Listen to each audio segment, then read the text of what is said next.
New York city mayor নির্বাচনের countdown শুরু, আর ঠিক সেই সময় ফের এক ভারতীয় বংশোদ্ভূত প্রার্থীকে ঘিরে বিতর্কের ঝড়। তার নাম জোহরান মামদানি। কয়েক মাস আগেই প্রধানমন্ত্রী নরেন্দ্র মোদীকে ওয়ার ক্রিমিনাল বলেছিলেন তিনি। এবার দীপাবলির মঞ্চ থেকে তিনি বললেন, আমি এমন এক ভারতে বড় হয়েছি যেখানে সবাই ধর্মে, বিশ্বাসে, সংস্কৃতিতে সমান ছিল। এই মন্তব্যে যেন ফের জ্বলে উঠেছে ভারতীয় রাজনীতির পুরনো ক্ষত। দীপাবলির রাতে নিউ ইয়র্কের কুইন্সের একাধিক হিন্দু মন্দিরে গিয়েছিলেন মামদানি। হিন্দু আমেরিকান ভোটারদের উদ্দেশ্যে তিনি বলেন, মোদিজি ও বিজেপির ভারত এমন এক জায়গায় পৌঁছেছে যেখানে শুধু নির্দিষ্ট কিছু ভারতীয়র জন্যই জায়গা আছে। আমি এমন এক ভারতে বড় হয়েছি যেখানে বহুত্ববাদ ছিল উদযাপনের বিষয়। আজ সেই ভাবনাটাই হারিয়ে যাচ্ছে। তবে এখানেই শেষ নয়।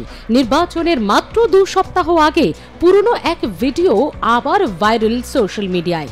সেই ফুটেজে দেখা যায় মামদানি সরাসরি অভিযোগ তুলেছেন 2002 সালের গুজরাট দাঙ্গায় মুসলমানদের মুছে ফেলা হয়েছিল। তার দাবি, মানুষ আজও বিশ্বাস করে না যে আমরা টিকে আছি। এই মন্তব্য ঘিরে বিতর্কে উত্তাল ভারত। বিরোধী থেকে শাসক দুপক্ষই সমালোচনায় মুখর।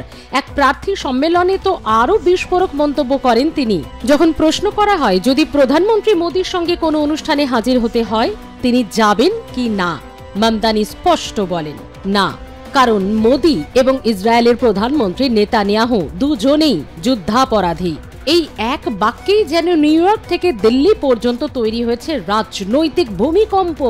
অন্যদিকে নিউ ইয়র্ক সিটিতে এখন টান টান উত্তেজনা। মামদানির প্রতিদ্বন্দ্বী প্রার্থী প্রাক্তন গভর্নর অ্যান্ড্রু কুয়োমো এখন 13% পিছিয়ে, কিন্তু সমীক্ষা বলছে শেষ মুহূর্তে দ্রুত ব্যবধান কমছে। আর এই সময়েই মামদানি মরিয়া হয়ে টানতে চাইছেন ভারতীয় বংশোদ্ভূত ভোটারদের, যাদের অনেকেই তার মোদী বিরোধী মন্তব্যে ক্ষুব্ধ। এমনকি জুন মাসে ডেমোক্র্যাটদের প্রাইমারি ভোটের আগে স্ট্যাচু অফ লিবার্টির ওপরে উড়েছিল এক ব্যানার, লেখা ছিল save NYC from global intifada, reject Mamdani. এই ব্যানারের নেপথ্যে ছিলেন মার্কিন হিন্দু নাগরিকদের একাংশ, যারা বলেছেন মামদানির বক্তব্য অ্যান্টি ইন্ডিয়া ও অ্যান্টি হিন্দু। ভারতে বসে মামদানির দাবি খারিজ করেছেন কংগ্রেসের অভিষেক মনু সিংভি। এক্স হ্যান্ডেলে লেখেন, যখন মামদানি মুখ খোলেন তখন পাকিস্তানের পিআর টিম ছুটি নেয়। ভারতের আলাদা শত্রুর দরকার নেই, এমন বন্ধুই তো যথেষ্ট। অন্যদিকে বিজেপি সাংসদ কঙ্গনা রানাওয়াত বলেন, ওনার কথায় ভারতের চেয়ে পাকিস্তানি সুর বেশি শোনা যায়। এমনকি নিউ ইয়র্কের এক উদারপন্থী ভারতীয় আমেরিকান অধ্যাপক ইন্দু বিশ্বনাথন মন্তব্য করেন, এটা একদম মিথ্যে। মামদানি হলেন তথাকথিত বামপন্থী অসহিষ্ণুতার প্রতীক। প্রশ্ন উঠছে, নির্বাচনের আগে এই বিতর্ক কি মামদানির ভোটে আঘাত করবে, নাকি প্রগতিশীল ভারতীয় মুসলিম প্রার্থী হিসেবে তার খোলামেলা অবস্থানই তাকে জনপ্রিয় করে তুলবে নিউ ইয়র্কের বৈচিত্র্যময় ভোটারদের কাছে? এখন সেদিকেই তাকিয়ে গোটা নিউ ইয়র্ক। এমনকি ভারতও একদিকে বহুত্ববাদে বিশ্বাসী এক ভারতীয় মুখ, অন্যদিকে ভোটের মঞ্চে ধর্ম ও রাজনীতির তীব্র সংঘাত।